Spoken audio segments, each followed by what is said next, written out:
नमस्कार, स्वागत है आपका IT नाउ स्वदेश पर। मैं हूं आपके साथ पूजा त्रिपाठी और आप देख रहे हैं हमारी खास पेशकश अगले हफ्ते की तैयारी। और इस शो में हम आपको देंगे आज का बाजार का पूरा अपडेट, साथ ही अगले हफ्ते किस तरीके से किस लेवल पर आपको नजर रखनी है आपको बताएंगे। और इस पूरे हफ्ते बाजार किस तरह से कारोबार कर रहा था, किस तरह का प्रदर्शन वहां पर देखने को मिला, ये भी हम आपको बताएंगे। हमारे साथ मार्केट के दिग्गज भी शामिल होंगे जो कि आपको सलाह देंगे आपके स्टॉक पर। अगर आपके कुछ सवाल हैं तो वो आप हमसे पूछ सकते हैं। सवाल अब पूछने का तरीका बेहद ही आसान है। आपको हमें पहले तो इंस्टाग्राम पर फॉलो करना होगा और इसके बाद कल की तैयारी के व्हाट्सएप और इंस्टाग्राम ट्विटर पर सवाल भेजने के लिए हैशटैग अगले हफ्ते की तैयारी को फॉलो करना पड़ेगा। आपके हर सवाल का जवाब आसान शब्दों में हमारे एक्सपर्ट देंगे और बाजार से जुड़े हर उलझनों को सुलझाने की कोशिश करेंगे। इसके साथ ही दिए हुए नंबर पर मैसेज या फिर कॉल के जरिए आप हम तक अपना सवाल पहुंचा सकते हैं। तो चलिए, ये तो है कि क्या कुछ खास होगा इस शो में, लेकिन उसके पहले आपको बता दें कि ये पूरे हफ्ते बाजार में किस तरह का प्रदर्शन देखने को मिला। तो निफ्टी में हमने देखा कि लगातार तीसरे हफ्ते एक गेनिंग मोमेंटम रहा। निफ्टी में जो पिछले 3 हफ्तों की गिरावट तेजी थी, उस पर ब्रेक लगा और 2.5% की गिरावट वहां पर देखने को मिली।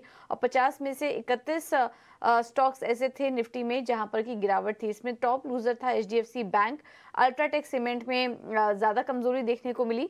मिड कैप इंडेक्स में लगातार दूसरा हफ्ता गिरावट भरा था और यहाँ पर टॉप लूजर थे सिंजीन, टाटा टेली सर्विसेज। ये तमाम स्टॉक्स में सबसे ज्यादा गिरावट देखने को मिली। इस हफ्ते निफ्टी में तेजी वाले शेयर था पावर ग्रिड, एशियन पेंट्स, कोल इंडिया, टाइटन। यहाँ पर शानदार तेजी देखने को मिली और HDFC बैंक टूटा करीब 8%। और इसके अलावा और आने वाले शेयरों में अल्ट्राटेक सीमेंट में भी हमने देखा कि गिरावट देखने को मिली। HDFC बैंक यहाँ पर एनालिस्ट मीट के बाद जिस तरह के कमेंट्स आए बैंक की तरफ से, उसके बाद लगातार 2 दिनों में हमने देखा कि HDFC बैंक पे गिरावट थी और उसका असर बैंक निफ्टी में भी देखने को मिला। विप्रो में भी दबाव था। यहाँ पर CFO को रेजिग्नेशन की खबर आई, उसके बाद IT स्टॉक्स में दबाव था ही, लेकिन विप्रो सबसे ज्यादा टूटा इस बीच। अब 5% की गिरावट वहां पर भी देखने को मिली। इसके अलावा अगर टॉप गेनर्स की बात करें सेक्टरल में, तो सरकारी बैंकों में शानदार तेजी देखने को मिली और इंडिया ओवरसीज बैंक और यूनियन बैंक, ये कुछ ऐसे स्टॉक्स थे जहां पर की काफी अच्छी तेजी थी। रियलिटी इंडेक्स की बात करें तो ये लगातार दूसरे हफ्ते था जब हमने दबाव देखा और इसको ड्रैग किया ब्रिगेड और गोदरेज प्रॉपर्टीज जैसे स्टॉक ने। मेटल इंडेक्स में भी हमने देखा कि लगातार चौथे हफ्ते एक तेजी थी और जिंदा स्टेनलेस, हिंदुस्तान कॉपर जैसे स्टॉक्स थे जो कि चल रहे थे इसमें। इसके अलावा फार्मा इंडेक्स में भी हमने देखा कि लगातार दूसरे दिन कमजोरी देखने को मिली। जाइडस लाइफ, ग्लेनमार्क फार्मा जैसे स्टॉक्स में काफी ज्यादा कमजोरी देखने को मिली। ग्लेनमार्क में खबर भी आई ग्लेनमार्क लाइफ में हिस्सा बिक्री की, जिसके चलते यहाँ पर गिरावट थी। निफ्टी बैंक और निफ्टी ऑटो को भी देखेंगे तो यहाँ पर भी लगातार चौथा हफ्ता था जब हमने यहाँ पर दबाव देखा। तो लगभग सभी सेक्टरल इंडेक्स में तेजी यहाँ पर कमजोरी जारी थी और PSU बैंकिंग इंडेक्स को छोड़ दें तो सारे ही सेक्टर यहाँ पर कमजोरी के साथ कारोबार कर रहे थे।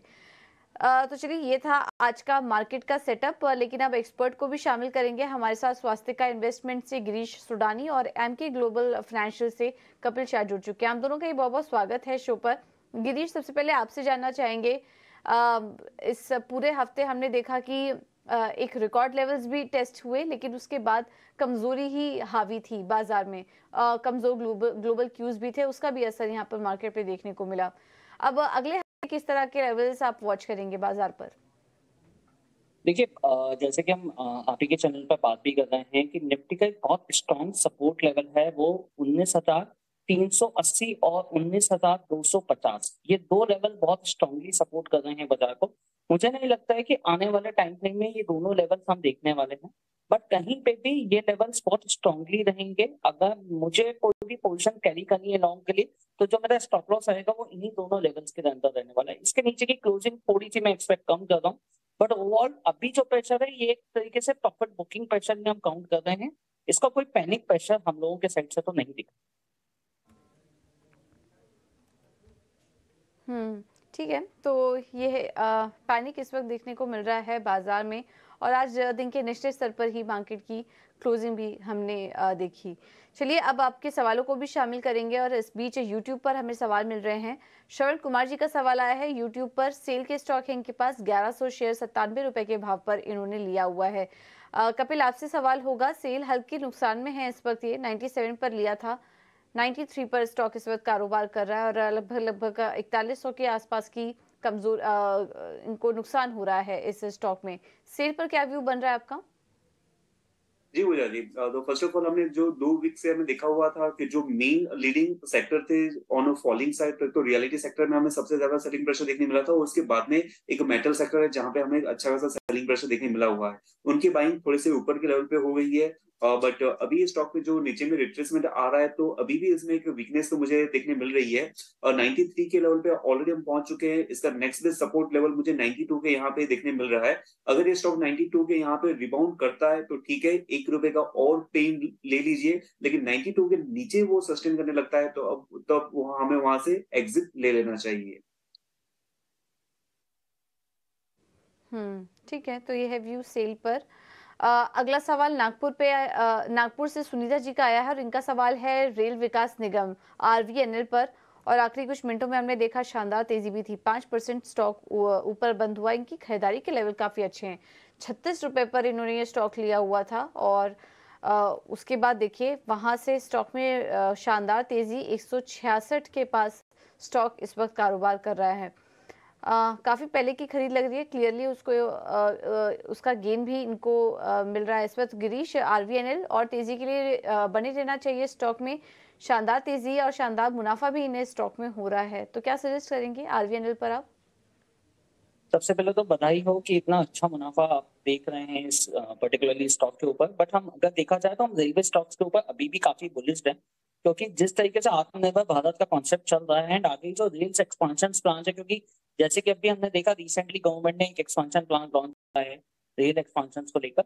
सो प्रोडक्ट लाइंस बहुत अच्छी हैं, बट मुझे जो आज की सिचुएशन लगती है कि एटलीस्ट आप अपना थोड़ा सा मुनाफा बांध के लेके जाएं, तो यहाँ से करीब 20-25% का प्रॉफिट बुक करें एंड 140-125 का एक stop loss, 2 stop loss maintain कर लें अपने होल्डिंग बेसिस के लिए एंड आगे इसको कैरी करें। यहाँ से लेवल 200 से 250 के रेंज दिखा सकते हैं अगले 3 से 6 महीने के टाइम। तो अब भी बने रहिए, 200 से 250 के लेवल्स भी यहाँ पर देखने को मिल सकते हैं RVNL में। आप ऑलरेडी गेन में हैं और मुनाफा आपको मिल सकता है इस स्टॉक पर। पंजाब से तरुण जी ने सवाल भेजा है येस बैंक पर, 3000 शेयर 17 रुपए 75 पैसे के भाव पर है, उनके आसपास ही स्टॉक इस वक्त कारोबार भी कर रहा है येस बैंक का। आज भी यहाँ पर वीकनेस ही थी, करीब 1.25% की, और पिछले कुछ दिनों से हम देख रहे हैं स्टॉक इसी रेंज के आसपास कारोबार कर रहा है। कपिल, क्या सलाह देंगे येस बैंक में? जी, येस बैंक का बेसिकली जो भी दूसरे हम सेक्टर्स जो भी काउंटर्स देख रहे हैं, लेट्स से कि सेकंड टायर से हम देखते हैं RBL बंधन बैंक में काफी अच्छी मोमेंटम आ रही है, लेकिन येस बैंक का ना ही तो स्ट्रक्चर इतना काफी पॉजिटिव में लग रहा है और ना ही तो मोमेंटम वाइज भी स्टॉक में कुछ एक पुश हमें देखने मिल रहा है। तो येस बैंक में आने से पहले लेट्स से कि 70.7 पे यहाँ से एग्जिट हम कर सकते हैं और जो सेकंड टायर में काफी अच्छे जो स्टॉक्स मूव कर रहे हैं वहां पे हम उसमें स्विच भी कर सकते हैं। बंधन बैंक एक अच्छा एक स्टॉक बनता है, RBL एक अच्छा बैंक बनता है, तो वहां पे निवेश कर सकते हैं। इसमें से हमें एग्जिट कर लेना बेहतर रहेगा। तो एग्जिट कर लीजिए और उसके सामने और भी बेहतरीन स्टॉक्स हैं, ऑप्शंस हैं, आप वहां पर नजर रखिए। येस बैंक में फिलहाल अभी कुछ भी उम्मीद रखना सही नहीं होगा, क्योंकि नुकसान ही देके जाएगा आपको ये बैंक, ज्यादा बड़ी तेजी की उम्मीद नहीं है इस शेयर पे।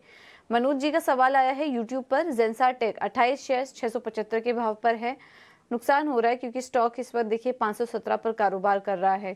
थोड़ा ऊपरी लेवल पर इन्होंने यहाँ एंट्री ले ली है, जैसा कि हम देख पा रहे हैं इस पर चार्ट्स में, और वहां से स्टॉक काफी नीचे आ चुका है। एक बार ये लेवल्स चेक करने होंगे हमें दोबारा, 675 के लेवल्स देखने होंगे, ये कब आए थे स्टॉक पे। बट गिरीश, आप सलाह दीजिए, कैसी लग रही है आपको ये कंपनी जेंसार टेक?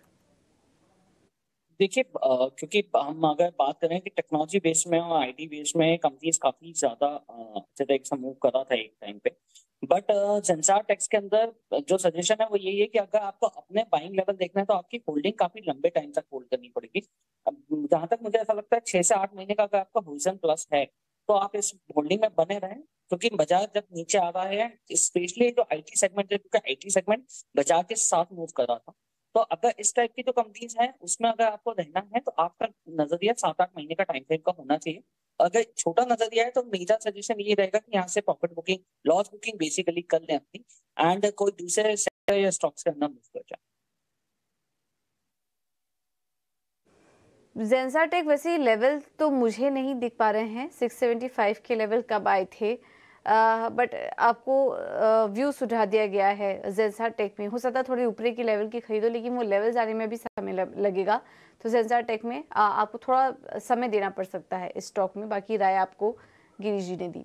चलिए अब आगे बढ़ते हैं और एक खबर का रुख करते हैं। इस बीच वित्त मंत्री ने हाल ही में इंश्योरेंस कंपनियों के प्रमुखों के साथ बैठक की, जिसमें श्योरिटी बॉन्ड को लेकर चर्चा की गई। अब ये बॉन्ड क्या है, इस पर और ज्यादा डिटेल्स के लिए चलते हैं अनुराग शाह के पास। अनुराग बताइए।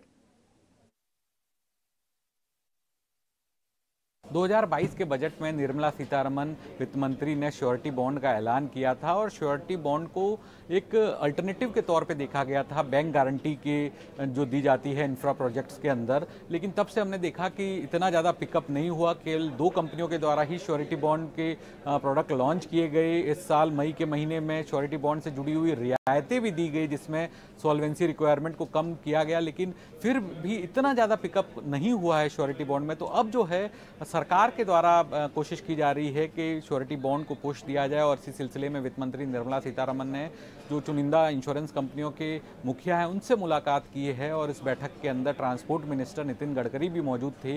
इसके पीछे मकसद यही है कि जिस तरह से अगले 5 साल के अंदर 100 लाख करोड़ तक इंफ्रास्ट्रक्चर प्रोजेक्ट जो है वो पाइपलाइन में है, और वहाँ पर 90 लाख करोड़ तक की जो है बैंक गारंटी की जरूरत होगी, और बैंकें जो है आनाकानी करती है इंफ्रास्ट्रक्चर प्रोजेक्ट्स के अंदर बैंक गारंटी देने की, तो श्योरिटी बॉन्ड उसका विकल्प के तौर पर हो सकता है। तो सरकार यही चाहती है कि इंश्योरेंस कंपनियां हैं जो श्योरिटी बॉन्ड के ज़्यादा से ज़्यादा प्रोडक्ट लेके आए, जिसमें जो बैंक गारंटी का अल्टरनेट के तौर पे इसे तैयार किया जा सके, और इंफ्रास्ट्रक्चर के अंदर जो ज़रूरत है, जो लिक्विडिटी बढ़ाने की, वो श्योरिटी बॉन्ड के जरिए बढ़ाई जा सके। तो श्योरिटी बॉन्ड एक तरह का प्रोडक्ट है जहां पर इंश्योरेंस कंपनी के द्वारा प्रीमियम के जरिए जो प्रोजेक्ट है, इंफ्रास्ट्रक्चर प्रोजेक्ट है, उसके पूरे होने की गारंटी दी जाती है।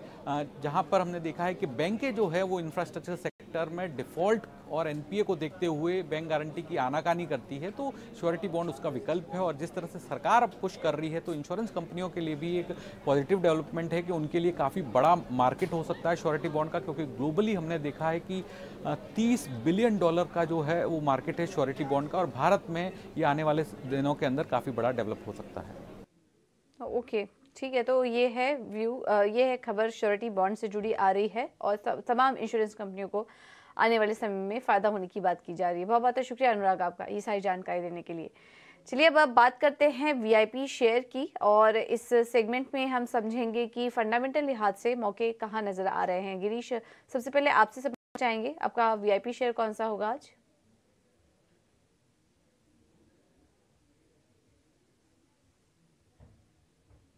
जो मैंने वीआईपी शेयर गिरीश, आप सुन पा रहे हैं आपका वीआईपी शेयर? हाँ, जो मेरा वीआईपी शेयर है वो शोभा लिमिटेड है। जैसे कि हम देख रहे हैं कंपनी ऑलरेडी अपने एक एक्सपेंशन मोड पे काफी काम कर रही है। इनके नए प्रोडक्ट लॉन्चिंग्स और जो वो काफी तेजी से बढ़ रहे हैं। अगले आने वाले 3 महीने के टारगेट्स के लिए 770 का एक लक्ष्य दे रहे हैं। ये 770 का एक लक्ष्य बहुत नॉमिनल रेंज पे दिया हुआ है। अगले 6 से साल भर के लिए कोई कैरी करता है तो ये लक्ष्य 900 रुपए का भी आ जाएगा। तो हम बेसिकली एक बहुत रीजनेबल टारगेट लेके चल रहे हैं 3 महीने के टाइम फ्रेम के लिए 770 का।